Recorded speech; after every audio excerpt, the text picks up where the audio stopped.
Thanks for plugging in to Rethinking the Dollar. I'm excited to have my guest, Karl Denninger, creator of the market-ticker.org, sit down with us today to discuss the economy, as well as to give us a take on his book, Leverage, How Cheap Money Will Destroy the World. I'm sure you're going to find it to be very educational as well as informative. I want to encourage you to click the subscribe button below for more RTD interviews as well as monetary news updates. Enjoy this conversation. Welcome to Rethinking the Dollar. Today I'm excited to have my guest, Mr. Karl Denninger. He's an American technology businessman, finance blogger, as well as political activist.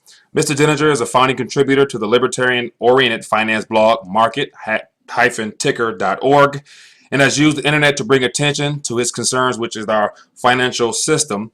He's been invited as a guest on a variety of television as well as radio programs, and today he's here to discuss his book as well as his global take on the economy, and is entitled Leverage, How Cheap Money Will Destroy the World. So, Karl, welcome to Rethinking the Dollar.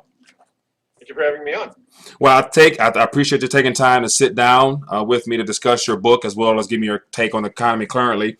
And, you know, the subject matter of cheap money is definitely something that is currently running rampant now.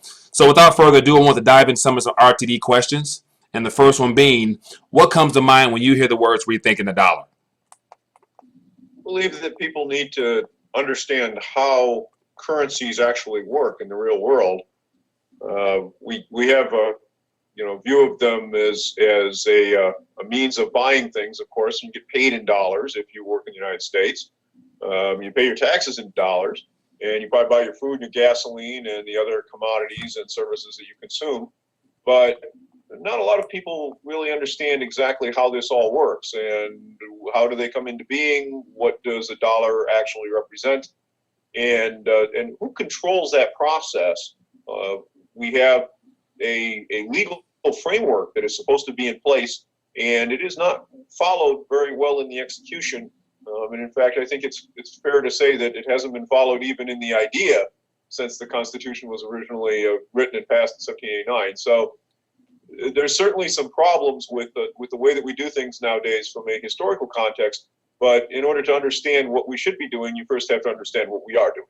Right, fair enough. Now, with everything going on, the title of your book being Leverage, How Cheap Money Will Destroy the World, why is this subject matter, predominantly the contents of your book, important for what's going on today to just a general layman? Generally because we don't think of things in terms of the value of our money in a very concrete way. We hear, for example, Ben Bernanke and Janet Yellen now talk about inflation targets, 2% inflation being their alleged mandate. That has been said so often that most people in this country probably take that as being some part of a regulation or a law somewhere. In point of fact, that is a lie. And there is an old saying that if you repeat a lie often enough, people come to believe it as a truth.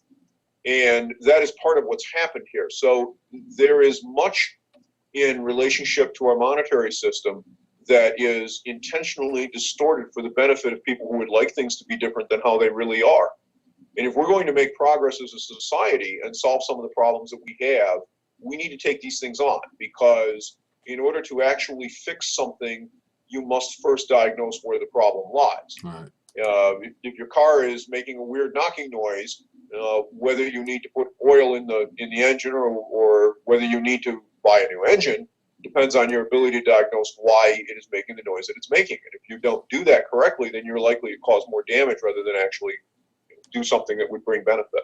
All right. Now, if Karl Denninger was given the chance to be in front of the globe, as far as, all TVs and all monitors are tuned into your channel or your address, what would your global state of the economy address entail? What would it sound like to the general population? It would essentially focus on the fact that we have, for the last 100 years, and arguably probably for much longer than that, certainly within American history, we have a history of taking what is known as capital, which is the excess that is left over from the work that you do, whatever productive thing that is, and credit, which is a promise to do something tomorrow, and put those two together and treated them as if they were one. And they are not. They spend the same way. In economic terms, they're what is called fungible, which means you can interchange them freely at the store or in anywhere else in commerce. but they're not the same. And until we start to understand the difference between those, and there are a lot of people who don't want people to do that, we're not going to get to the root of the issues that have plagued both our economy and those around the world. These systems and these problems are not new. They go back to the time of Hammurabi. And so the sort of scheming and game playing that goes on today, many people like to blame on specific institutions such as the Fed or Congress or Mario Draghi or Kuroda in the Bank of Japan. The fact of the matter is that this is a common theme that has gone on throughout human history, and it goes somewhat to the old saying that there's a sucker born every minute. And so you really need to educate yourself and then start to hold people accountable. And that begins at the local level. It begins with your school boards. It begins with your sheriff's office. It begins with your city or county councilman. And it works from there. There is a saying that all politics is local. And nowhere is it more true than in this realm, although you wouldn't think so, given what the financial media will try to tell you. Right. Understandable there. Now let's dive into your book a little bit. Leverage: How Cheap Money Will Destroy the World. Written in 2011. I mean, how did that book come about, and why 2011? Well, we have to go back a little bit before that. Yeah. I started writing the Market Ticker in 2007, primarily because in the 1990s I ran an internet firm, and I saw the bubble forming during that time. And for that reason, along with some personal reasons that didn't have anything to do with the business climate, I decided to get out of the business, sold the firm, and then sat and watched the world come apart, so to speak, in the early part of 2000 when the internet bubble popped. And I knew it was going to happen, but I didn't know when. It's like all distortions of this sort. You know they can't go on forever, but you don't know precisely where the pin is going to be that pops the balloon. Mm-hmm. And I had a number of people that were associates of mine that were very badly hurt by that event. Some of them are no longer with us. And when I saw the same thing happening in 2007, I said, I was a great beneficiary of the internet environment, able to work essentially as I chose and raise my daughter. And I'm not going to let that happen to people without at least raising the alarm. Now, if they choose to do nothing, that is on them.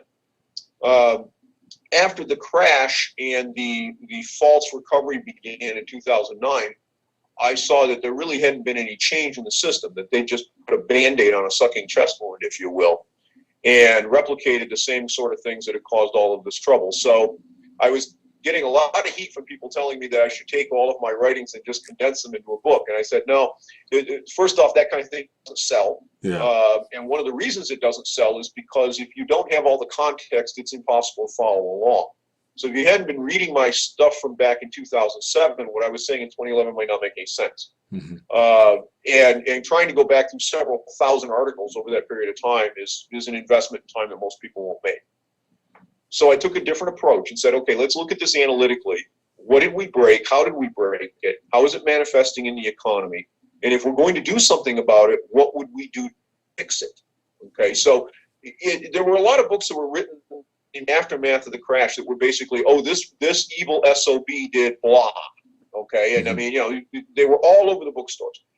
And that's nice, but that doesn't provide a roadmap for resolving problems. And I firmly believe that if you're going to call people out on the carpet and raise a stink, you have to present a solution. It may not be the one that people adopt, but you have to put forward ideas that can actually make a positive impact if they were to be enacted, or at least that you believe they can be enacted, because that's how you foster debate. You put something on the table, and then we play hypothesis with it, and we attempt to attack it, shoot it down, and hopefully validate it, right. At which point you can then turn that into policy. All right. Now, the first part of your book, leverage and its abuses in the economy. You cover several different subject matters there. Give us a basic breakdown for the layperson on what you mean by leverage, and give us some examples as to how that plays into the cheap money aspect. The easiest way to think about this is that all borrowing has three possible uses. You can use it to productively invest. That is, you can use it to buy a factory, for example. You borrow money, buy a factory, build it with that money. That factory then, say, produces cars. And if it produces enough profit after all the costs of building it and everything else, along with the cost of the money is taken out, there's something left. In business, we call that a profit. And if that is able to carry the financing and pay it off, then that investment is productive because the total amount of what you end up with at the end is greater than what you started with. Now, the reality of the situation is that the only free anything that comes from anywhere is from the sun. And even that's not free because eventually it will burn out. Yeah. But in our lifetime, we can look at that as being free. Yeah. Of course, in geologic timelines, it's not. But this is the reality of physics and the reality of the world and the universe that we live in, is that there is no such thing as a free lunch. Okay? The second purpose for which you can borrow money is to consume something. That is, you can decide that you want a hamburger today and you're going to go to work tomorrow. There is a problem with doing that because you are speculating on the fact that you will be able to go to work tomorrow. That is not a foregone conclusion. You could get sick, you could get run over by a car on the way out to get your mail this afternoon. Any one of a number of bad things could happen that make it impossible for you to fulfill that obligation. Mm. But in economic terms, at best, what that does is pull forward the demand from tomorrow to today. If you buy a car today with borrowed money, you don't need a car tomorrow. So you've already spent the money on the car. You already have the car. Of course, if you're consuming things that have to be consumed every day, people will try to argue, well, you'd have to eat tomorrow as well. But the fact of the matter is that the same dynamic is still taking place. You're pulling forward the demand that would take place in the future by using borrowed money. And there's a cost for doing that because no borrowing is ever free. It may be very cheap, but it never comes without any cost at all. The third possible use for borrowed funds is speculation.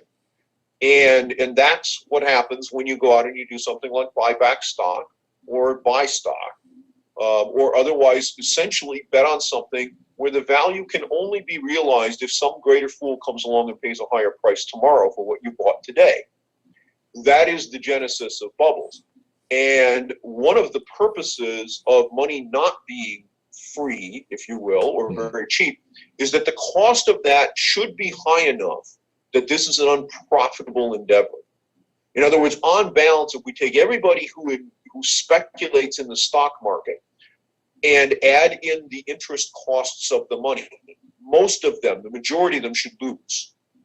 Okay? Mm-hmm. That deters that behavior. And in a functional market economy, that's what happens, because anytime you borrow something, there are three elements that go into what you should be paying for it. One is the expected cost of inflation. In other words, how much less is your currency going to be worth tomorrow than it is worth today? The second is time value. It is always worth something to have something today rather than tomorrow. You may not be able to reduce that into dollars, but it has a value. And so there is a dollar amount that's associated with that. And the third is the risk that you won't pay at all. That's default risk. Mm-hmm. Okay. In other words, you won't be able to cover it. And then on top of that, anyone that loans you money, this is a business. And so they intend to make a profit. So there should always be a margin between what money costs to acquire by working and what money costs to acquire by borrowing. It should always be more expensive to borrow. And therefore, the only reason that one would normally borrow is to productively invest, because all other uses for borrowed funds are uneconomic. And people in general are not stupid. They may be foolish, but they're not stupid. And so if that is the paradigm that presents itself in the economy, you will tend to dissuade people from doing uneconomic things. That's an economy that is in balance. That's not what we have today, and it's not what we've had over the last 30 years. Mm-hmm. Now, since I guess the market downturn, since the 2007, 2008 timeframe when things kind of went haywires, we're now living in a different economy with these, near zero interest rate policies. How has things changed since then, and where do you see it going, being that we are at near zero interest rates? And could it go negative, or do you see QE4 coming? Give us your take on that and how all of that is playing into this cheap money aspect. Well, let's not misanalyze what's occurred. Okay. This problem didn't come about after 2008. Mm-hmm. The secular environment we've been in has existed since the 1980s. And I'll illustrate why this is important to understand.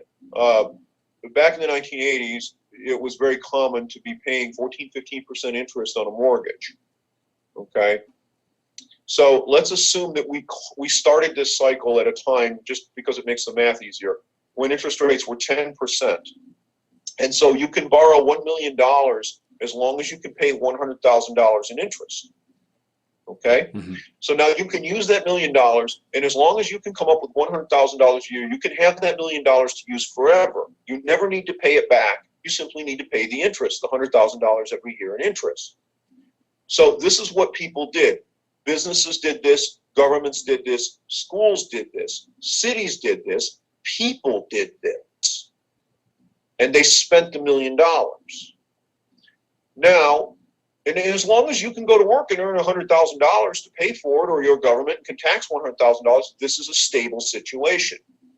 So now, over time, interest rates fall. And the fact is that over the last 30 years, they've fallen a lot. They've gone from 10% down to 5%, down to 3%, down to 2%, and down to 1% for a good credit. And so over time, you find that when it's time to renew this loan, that now the interest rate is 5%. And for the same $100,000, you can now borrow $2 million instead of $1. So you do. You spend the other $1 million.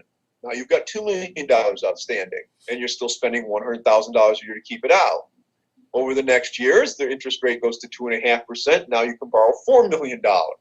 Goes to 2%, you can borrow $5 million. Goes to 1%, you can borrow $10 million. And you only need to come up with $100,000 in interest. But the $10 million got spent into the economy. So our government did this and spent it on $17 trillion worth of welfare payments, basically. Mm-hmm. Okay.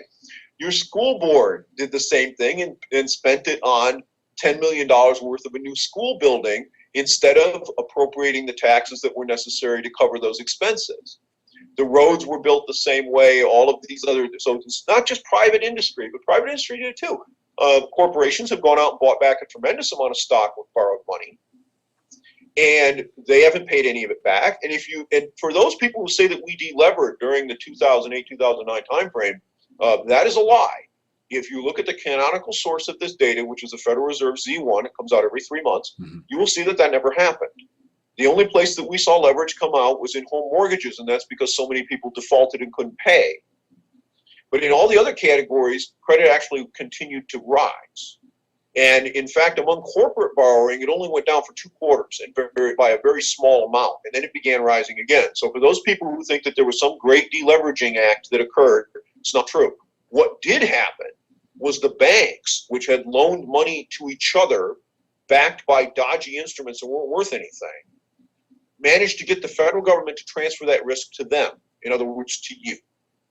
So when they got bailed out, what really happened here is you as a taxpayer took on about $6 trillion worth of debt that was theirs.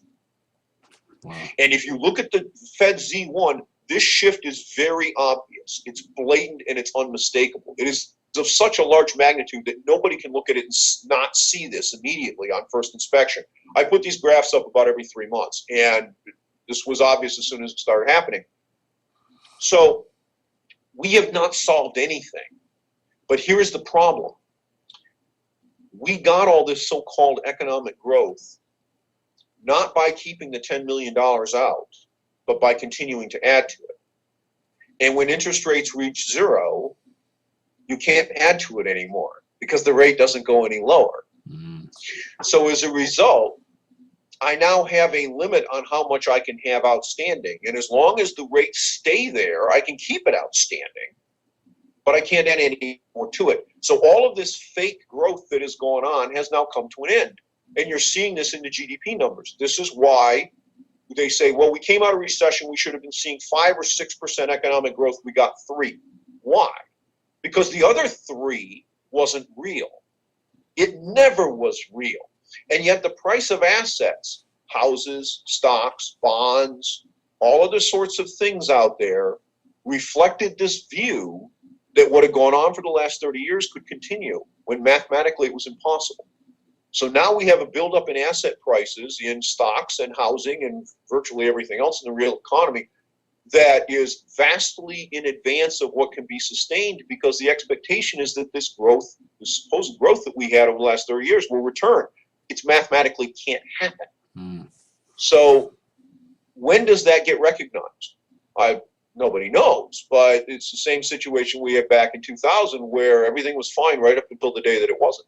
Right. Now, towards the back of your book, you give some suggestions on how the government, I guess, can make some changes. Is there anything that can be done right now to, really generate some growth, or is it just an illusion and something has to happen in the form of some type of reset in order to get things back on normal terms? What are your thoughts about that? Well, realize that the growth that we had for the last 30 years wasn't real. Okay.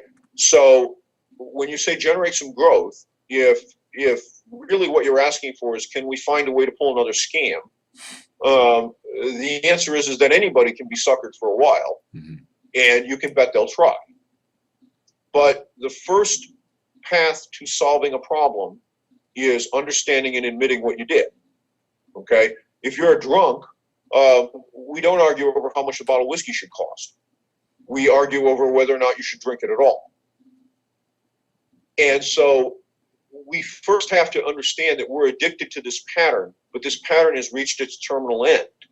And therefore, whether we're addicted to it or not doesn't make any difference, because we have finite reality of mathematics to deal with. It's the same situation we have to deal with regards to this planet. People talk about population growth as if it can go on forever. This rock that we live on happens to be of finite size and mass. And nothing we can do will change that. So unless we are going to discover warp drive and populate the stars sometime before we reach the carrying capacity of the land, we're going to have a major problem on our hands. And we had better be willing to deal with the fact that there are physical realities that constrain our actions. The same thing is true here. People like to believe that this isn't the case, but you cannot argue with arithmetic. You can attempt to evade it, but when you do, it has very bad consequences. Writing checks that you can't cover causes them to bounce, and then the sheriff shows up at your door. The same is true in the physical world. So we have to deal with things as they are. Within the realm of where we are today economically, the government today is spending vastly more money than it takes in. Even though they claim the deficit is much smaller than it has been, that's a lie, because they like this administration, just like all the ones all the way back to Ronald Reagan. For those people who happen to be Republican, no, your saint is not clean in this regard. I wish he was, because I'd like to point to him as a shining example of economic self-sufficiency. He cheated. He stole the Social Security and Medicare tax receipt surplus and used it to so-called balance his budget. So did Bill Clinton, by the way. So Bill Clinton's so-called surplus never really existed. And the truth of this is found in the federal debt to the penny tables, which tells you how much money the federal government has borrowed every year. It has always gone up. There's never been a year in the last 40 that it has gone down. And so if there was actually a surplus, then the amount outstanding would have decreased, and that never happened. So there is the lie that has been put forward. But where our money is going right now at the federal government level, between Medicare and Medicaid, we spend almost half of the federal budget. If you take a look at Medicare, Medicaid, Social Security, it's about 2/3. Okay? People like to look at entitlements and talk about them all lumped together, but that is not an honest approach. Social Security is a pig in a python that will go through, and the growth is relatively modest and manageable for the simple reason that you pay about 13% of your salary up to the cap in tax. Medicare, that is not true for, and the growth in expense in Medicare and Medicaid is occurring at several times the rate of monetary expansion and inflation. So if we do not stop that, those two programs will destroy the country. And that's just an economic fact. Now, the interesting thing is that we could do that. We could break the medical monopolies across the board. And if we were to break the medical monopolies, we would see our cost of medicine in this country drop by some 50 to 80%. It would take $700 to $800 billion a year off the federal budget. That would result in a primary budget surplus of approximately $400 billion annually, without changing anything else. We would not have to take one dime out of defense. We would not have to change the tax code. We would not have to, this is before you do anything else to try to optimize things. it would stop the monetary inflation, which is destroying your purchasing power immediately, and in fact reverse it. So your purchasing power as a consumer, as an ordinary person, would start to rise instead of fall every year. Now, you'd also have to be willing to lock up people like Janet Yellen, who's yammering about 2% inflation targets, and hold them to their stable price mandate, which is what's actually in the law. Right. But the thing is that we could fix this with one policy change within this country. There would be a terrible dislocation in the medical industry, in medical insurance and pharmaceutical industry if we did this. And a lot of people would go from driving Porsches to driving Vegas. I guess now it's Kias and Sonatas, right? Yeah, We a don't lot of do people may Vegas not. anymore. A lot of people may not know what Vegas are. So, yeah. Yeah, we'll take the Vegas off the board because they don't make those anymore. But the modern day equivalent of Vegas, and the interesting part of it is that we'd at the same time trash a lot of the student debt issues with regards to advanced degrees, especially in the medical field, because there'd be absolutely no justification for trying to charge somebody $200,000 to learn how to be a doctor, because you couldn't make any more than a middle class income off of being a doctor, and therefore that entire system would come apart as well. This has to happen though, and the thing is that all of the yammering that goes on in both parties, whether it be budget reform, tax reform, whatever have you, you notice that nobody ever talks about doing this. And yet, if we don't solve this, the rest doesn't matter. You could take the entire Department of Defense and cut it to zero, and you would not fix the problem. You would run a surplus for about 3 years, and then you would be back in deficit. But nobody in their right mind thinks that cutting the defense budget to zero makes any sense. I mean, there are a lot of people that think that we should cut it, but cutting it to zero is not on anybody's radar that has brain in their head, because you need to have some military presence somewhere, right? I mean, we have to have some sort of fighting force. We can argue over size, but zeroing it is not an option. There are so many other things that are similar to this within the budget, but this is the one place that we actually could do something. And yet, you'll notice that none of the politicians are going after this on any side of the aisle. It doesn't matter who they are. Right. Now, with all of this, chaos within our own government here, as far as our spending and the deficit we run in, this debt continuing to increase, will never be paid off. A lot of nations have woken up to the fact that we will never repay them, and they're beginning to, make adjustments around, the not being paid back. So let's get into the dollar a little bit and how all of these issues happening here in the United States is impacting the world in regards to the Federal Reserve notes. So what are your thoughts about the reserve status of the dollar?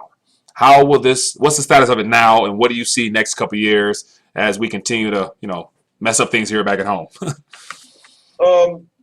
I don't see the sort of cataclysmic view that a lot of people believe is coming. And the reason is, when you're all horses in a glue factory, the one who goes last wins. Okay? People like to point to China, for example, and the ascendancy supposedly of China's economy. But China's economy is in far worse shape than ours, by any measure you care to use. And in terms of leverage and debt financing and pulled forward demand and fraud, for that matter, they're orders of magnitude worse than we are. So the idea that the Chinese are going to somehow supplant the dollar with renminbi is a joke. It's a bad joke. Russia couldn't turn the ruble into a reserve currency if they wanted to, okay, for the same sort of reasons. That's an oil-based economy that has very little else to prop it up. And, this looked really great when oil was $100 a barrel. Doesn't look so good at 48. At 30, they may not survive economically, and that could happen. So what's likely to come out of that? Well, usually when people get into severe monetary trouble and they've got a big stick to wave around, they start waving it around and see whose knees they can crack with it, which means war of some form. Oh, by the way, anyone that thinks that Putin's interest in Syria doesn't have something to do with a pipeline going through there is out of their mind. He's not a stupid man. I mean, if I was in his position, I'd probably be looking to do the same sort of thing. He needs a market in Europe, and how do you do that? Well, you need a pipeline, especially if you're going to try to move gas. So much does revolve around energy flows and monetary shenanigans. But the idea that you have some other metastable currency unit that's going to replace the dollar, I'd love to know what people think it is, because the euro is arguably the worst and most flawed currency experiment on the planet right now. And yet it is the second largest trading bloc after the United States. China is arguably the largest country. But remember, Europe, encompasses everybody that uses the euro, not necessarily members that are just European Union members, but anybody that uses the euro as a reference currency. So, and yet you look at the distortions that were built into the European experiment with the Maastricht Treaty and the way that they originally structured things. It's crazy. And Greece is just the first of those dominoes to go down. There will be more, because you have essentially Germany that has been existing on the largesse of everyone else's deficits. That's a slavery type of relationship. And at some point, people recognize that that's what's going on. They say, we're not going to do it anymore. So I don't see the dollar disappearing anytime soon. And frankly, I think that a more open exchange mechanism for goods and services exchange is a good thing. But how do you get there unless you have the stability of a banking system and a credit-based system that isn't on the verge of collapse every 6 months? Who is going to take that place today? I don't see it. There were people that thought it was going to be China. I poo-pooed it at the time. I said, look, China has a bigger fraud and bubble-blowing problem in their credit markets than we do by a huge factor. Nobody in their right mind would base things on the Chinese renminbi right now, in terms of a stable means of exchange and as a reserve. That would be insane. So, is there going to be fluctuation? Yes. But back in 2007, I saw the possibility of some very severe dislocation style moves in the dollar's value in terms of the trade weighted index, and ran some modeling on it. Didn't like what I saw, wrote a number of articles on it. And then over the next 6 to 12 months, none of these things verified. And when you have that kind of thing happen, you can either dogmatically stick to your position, or you can go back and change your mind because the facts aren't what you thought they were. Now, what do you see as far as the fact that China is, accumulating a lot of, gold, as well as Russia? How does the precious metals aspect play into, the days ahead? Why are they accumulating so much gold? Is it, something they plan on using one day, or, what's the point in having it if, you're not going to use it one day? What are your thoughts?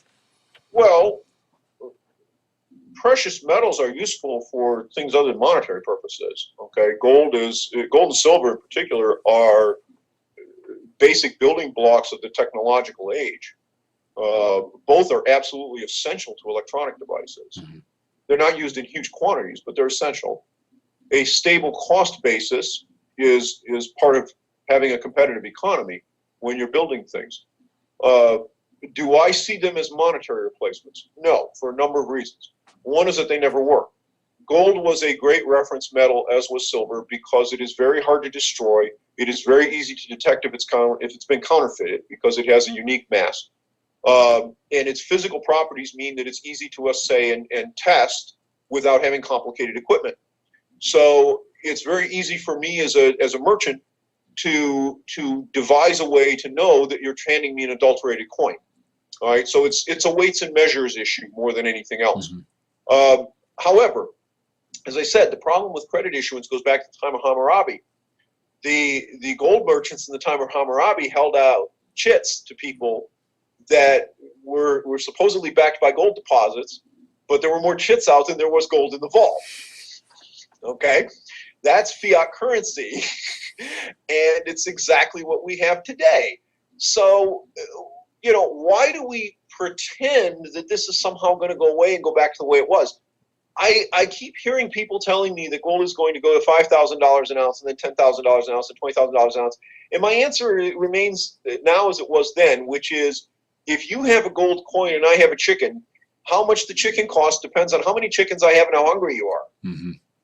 Okay? And this is the same as, the essential purpose of currency, of money, if you will, is to lubricate commerce. That's its purpose. And that there's a store of value element to it is important as well for capital formation. But gold has been a terrible store of value since it was taken off the peg in the 1970s when Nixon closed the window and then the regulations were dropped. If you look at the change in value between gold from that time to today and the S&P 500, you are far better off to have bought stock with fiat's currency Mm-hmm. by several orders of magnitude. Right? You're 4 or 5 times ahead of the game if you had done that, as opposed to just buying gold on the day that it was deregulated and sitting on it. Now, did you take more risk? Of course you took more risk. But with more risk comes more reward, right? I mean, that's the mantra of risk taking and investing, is that there is no such thing as reward without risk. Right. So yeah, I don't see precious metals as being a currency replacement anytime in the future. Among other things, there's not enough of them. So I mean, that's always the argument that that people use, is that the scarcity will drive the price to the moon. Well, if that was going to happen, why hasn't it? And by the way, when's it going to? Right. Hey, that's a good point right there. Well, Karl, I appreciate you sitting down, taking, and discussing your book, as well as you giving me your thoughts on the economy, as well as precious metals. Definitely, that's a different perspective than what my prior guests have said. And so, definitely, I love the fact that you're not a gold bug per se. You're not against it or for it for the most part. So, but I thank you for taking time. Can you inform the audience as to where they can find your book, as well as to follow your work as well? Leverage is available at all the usual suspects. It's on Amazon. Leverage: How Cheap Money Will Destroy the World. You can look it up under Karl Denninger as well, which is my name, the author's name. I don't know how close to it is to going out of print, actually. It was published in 2011, Mm-hmm. so there's a possibility that Wiley, which is an academic publisher, will remainder it at some point. They have not yet notified me that they've done that. Mm-hmm.